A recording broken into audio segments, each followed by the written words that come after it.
Hello everyone, Assalamualaikum, welcome back. ഇപ്പോൾ കുറേ ദിവസമായില്ലേ നമ്മൾ റെസിപ്പി വീഡിയോ ഒക്കെ ചെയ്തിട്ട്. അപ്പോൾ ഇന്ന് ഞാൻ വന്നിട്ടുള്ള ഒരു കിഡിലൻ തട്ടുകട ബീഫ് കറി ആയിട്ടാണ്. വളരെ എളുപ്പമാണ്, നല്ല ടേസ്റ്റാണ്. എല്ലാവരും ട്രൈ ചെയ്ത് നോക്കുക.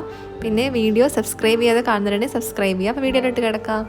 അപ്പം നമുക്ക് ഒട്ടും വൈകാതെ വീട്ടിലോട്ട് കിടക്കാം. ഞാനിവിടെ 1/2 കിലോ ബീഫ് വെച്ചാണ് ഈ കറി ചെയ്യാൻ പോകുന്നത്. അതിനുവേണ്ടി നമുക്കൊരു കുക്കർ സ്റ്റൗവിൽ വെച്ച് കത്തിച്ച് അത് ചൂടായി വരുമ്പോൾ അതിലേക്ക് ഒരു 4 ടേബിൾ സ്പൂൺ വെളിച്ചെണ്ണ ഒഴിച്ചു കൊടുത്തിട്ടുണ്ട്. അതിലേക്ക് ചെറുതായി അരിഞ്ഞ വെളുത്തുള്ളിയും ഇഞ്ചിയും കൂടെ ചേർത്ത് അതിൻ്റെ പച്ചമണം മാറുന്നത് വരെ ഒന്ന് വഴറ്റി കൊടുക്കാം.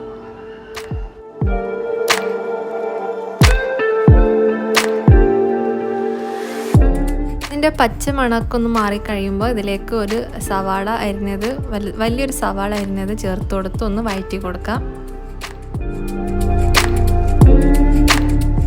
ഈ സമയത്ത് നമുക്ക് കുറച്ച് ഉപ്പ് ചേർത്ത് കൊടുക്കുക. എന്നിട്ട് ഒന്ന് മിക്സ് ചെയ്ത് അടച്ച് വെച്ച് കഴിച്ചു കൊടുക്കുക. ഈ കറി ഉണ്ടാക്കാൻ വളരെ എളുപ്പമാണ്.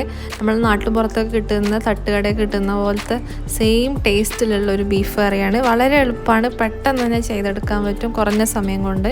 ഇതിലോട്ട് ഞാനൊരു 3 വറ്റൽമുളക് ചേർത്ത് കൊടുത്തിട്ടുണ്ട്. നിങ്ങളുടെ അടുത്ത് എരിവുള്ള വറ്റൽമുളകാണെങ്കിൽ 1 or 2 ചേർത്താൽ മതിയാവും. ഇതിപ്പോൾ കുറച്ച് എരിവ് കുറഞ്ഞാണ്, അപ്പോൾ ഒരു 3 എണ്ണം ചേർത്ത് കൊടുത്തിട്ടുണ്ട്.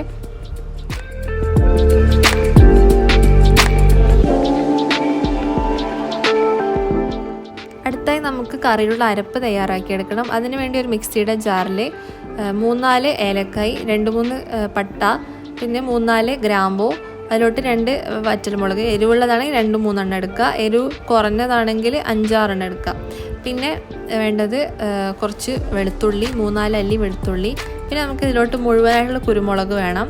അത് ഒരു കൈപ്പിടിക്ക് കുറച്ച് കുരുമുളകും കൂടെ ചേർത്ത് ഇതിലോട്ട് ബാക്കി നമ്മൾ പൊടികളാണ് ചേർത്ത് കൊടുക്കാൻ പോകുന്നത്.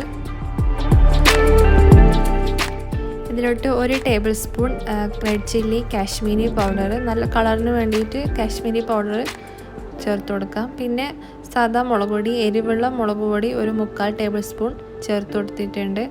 പിന്നെ വേണ്ടത് 1 ടേബിൾ സ്പൂൺ മല്ലിപ്പൊടിയാണ്. പിന്നെ ഒരു 1/4 ടീസ്പൂൺ മഞ്ഞൾപ്പൊടി കൂടി ചേർത്ത് ഇത് നമുക്കൊന്ന് അരച്ച് പേസ്റ്റാക്കി എടുത്തുകൊണ്ട് വരാം. ഇപ്പം നമ്മുടെ ഉള്ളിയൊക്കെ ആ സമയം കൊണ്ട് വഴണ്ട് വന്നിട്ടുണ്ട്. ഇത് നമുക്ക് അരച്ച് കൊണ്ടുവന്ന പേസ്റ്റ് ഈ അരപ്പ് ഇതിൽ ചേർത്ത് നന്നായിട്ടൊന്ന് മിക്സ് ചെയ്ത് കൊടുക്കാം. നിങ്ങൾക്ക് വേണമെങ്കിൽ കുറച്ച് വെള്ളം ചേർത്ത് ഒന്ന് അരച്ചെടുത്താൽ മതിയാവും.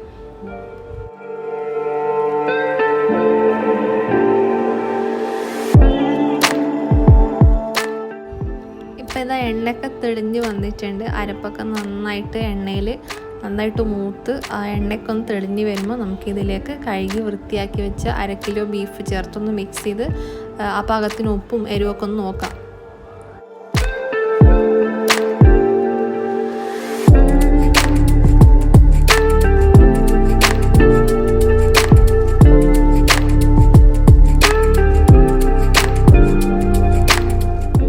കഴുകി വെച്ച ബീഫ് ഇതിലോട്ട് ഇട്ട് മസാലയൊക്കെ നന്നായിട്ട് ബീഫിലോട്ട് ഒന്ന് മിക്സ് ചെയ്ത് പിടിപ്പിച്ച് കൊടുക്കാം. ഈ സമയത്ത് നിങ്ങൾക്ക് ഉപ്പ് മുളക് എന്തെങ്കിലും കുറവുണ്ടെങ്കിൽ ഈ സമയത്ത് ചേർത്ത് കൊടുക്കാം.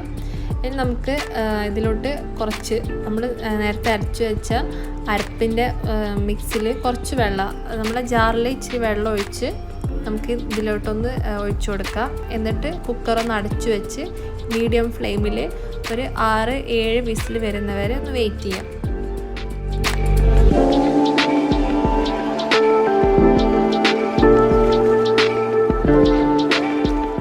ഇപ്പോൾ 7 വിസിൽ വന്നിട്ടുണ്ട്. നമുക്ക് കുക്കർ പ്രഷറൊക്കെ മാറിയ ശേഷം ഒന്ന് തുറന്ന് നോക്കാം. അപ്പോൾ ബീഫ് ഇവിടെ കറക്റ്റ് വേവൊക്കെ ആയി വന്നിട്ടുണ്ട്. നമുക്കൊന്നും കൂടെ ഫ്ലെയിം ഓൺ ചെയ്ത് ഇതൊന്നും കൂടെ ഒന്ന് കുറുക്കിയെടുക്കാം. അപ്പോൾ നമ്മുടെ ബീഫ് നല്ല ടേസ്റ്റി ആയിട്ടുള്ള എളുപ്പത്തിൽ ഉണ്ടാക്കാൻ പറ്റിയ തട്ടുകട സ്റ്റൈൽ ബീഫ് കറി ഇവിടെ റെഡി ആയിട്ടുണ്ട്. അപ്പോൾ എല്ലാവരും ട്രൈ ചെയ്ത് നോക്കുക. അപ്പോൾ ട്രൈ ചെയ്തിട്ട് നിങ്ങളുടെ ഫീഡ്ബാക്ക് അറിയിക്കുക. ഈ വീഡിയോ നിങ്ങൾക്ക് ഇഷ്ടപ്പെട്ടിട്ടുണ്ടെങ്കിൽ ലൈക്ക് ചെയ്യുക, ഷെയർ ചെയ്യുക, തീർച്ചയായിട്ടും സബ്സ്ക്രൈബ് ചെയ്യുക.